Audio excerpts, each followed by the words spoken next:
ከቁጥር 15 ላይ እንደዚህ የሚል ቃል አለ።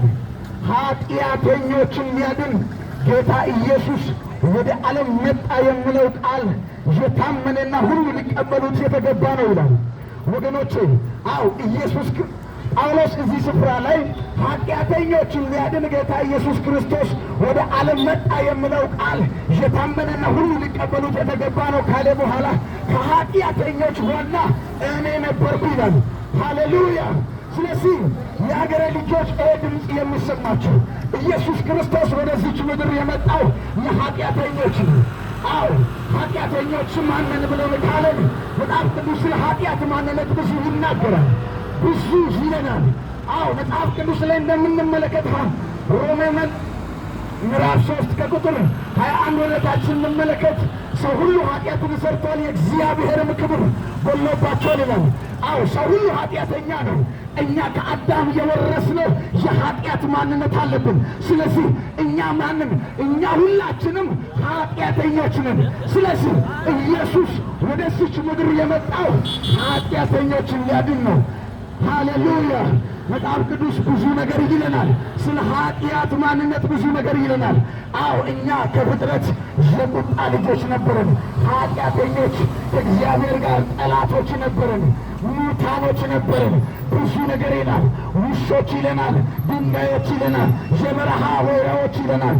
አዎ እኛ ከእስራኤል መንግሥት ርቀን ያለ ክርስቶስ የነበረን፣ ከኪዳኑ ርቀን የነበረን ኃጢአተኞችን ነው። አዎ ዓለም ሁሉ ተላልፋለች። ስለዚህ ዓለም ሁሉ ታማለች። በምን? ኃጢአት በሚባል በሽታ ዓለም ታማ ነው ያለችው። ስለዚህ የአገሬ ልጆች ኢየሱስ ክርስቶስ የመጣው ደግሞ ለኃጢአተኞች ነው። ኃጢአተኞችን ሊያድን ነው። ኃጢአተኞችን ሊፈውስ ነው። ኃጢአተኞችን ነፃ ሊያወጣ ነው። የአገሬ ልጆች ስሙ። እናቶችና አባቶች፣ ይህ ወንድሞች፣ ታላላቆችና ታናናሾች፣ ኢየሱስ ክርስቶስ የመጣው ላንቺ ነው፣ ላንተ ነው። እኛን ሊያድን ነው። አንቺን ሊያድንሽ ነው። በየትኛውም ሲቹዌሽን ውስጥ በየትኛውም ሁኔታ ውስጥ ልትገኝ ትችላለህ በዚህ ሰዓት ላይ። ስለዚህ ኢየሱስ የመጣው ላንቺ ነው። አዎ ላንተ ነው። አዎ ላንቺ ነው። እናቴ፣ ወንድሜ፣ እህቴ፣ አባቶቼ ላንተ ነው የመጣው። ሃሌሉያ!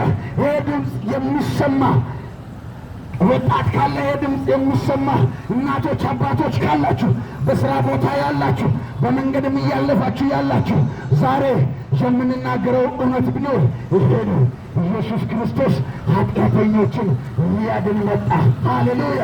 እንዴት ነው ኢየሱስ ክርስቶስ ያዳነን ካለን ወገኖቼ፣ ኢየሱስ ክርስቶስ የእኛን ኃጢአት ለራሱ ወስዶ ለኃጢአት የሚያስከፍለውን ዋጋ ከፍሎ መጽሐፍ ቅዱስ እንደሚናገር ቆሮንቶስ 5 ላይ ወደ 21 ወደ ታች ስንመለከት እኛ በእርሱ ሆነን የእግዚአብሔር ጽድቅ እንሆን ዘንድ ኃጢአት ያላወቀው እርሱን ስለኛ ኃጢአት አደረገው ይላል። የአገሬ ልጆች ኢየሱስ ክርስቶስ ስለኛ ኃጢአት ነው የሆነው። ኃጢአት ነው የሆነው። ኃጢአታችን ነው የተቀበለው። ኃጢአታችን ነው የተቀበለው። ስለዚህ አዎ መጽሐፍ ቅዱስ ሲናገር ደግሞ እንደዚህ ይላል። ሮሜ 6 ላይ የሚል ቃል አለ። መጨረሻ ቨርስ ላይ እንደዚህ የሚል ቃል አለ። የኃጢአት ደመወዝ ሞት ነው ይላል። የእግዚአብሔር ጸጋ ስጦታ በልጁ በኢየሱስ ክርስቶስ በኩል የዘላለም ሕይወት ነው ይላል። ሃሌሉያ! ስለዚህ ኢየሱስ ክርስቶስ አዎ ሊያድን የመጣው ኃጢአተኞችን ነው። እንዴት ካለን ኃጢአታችን የእኛን ለራሱ ወሰደና